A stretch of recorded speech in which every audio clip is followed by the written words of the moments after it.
আচলতে এইখিনি লাইনৰ খুবেই মাহাত্ম্য আছে মানে যেতিয়া আপোনাৰ অঞ্চল আপোনাৰ পৰা দূৰত থাকে আপুনি ইচ্ছা কৰিলে তেওঁক লগ নাপায় এইখিনি কথা বুজাই আছে এইটো লাইন মন গলে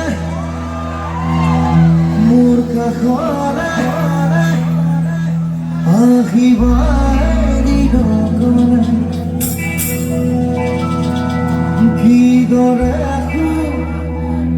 কিদৰে চাই যাবা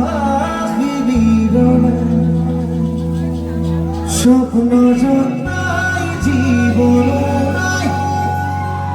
আছে মাথুৰি ৰাখা ধোৱা দিন বাগৰে ৰাতি বাগৰে শেষ নহয়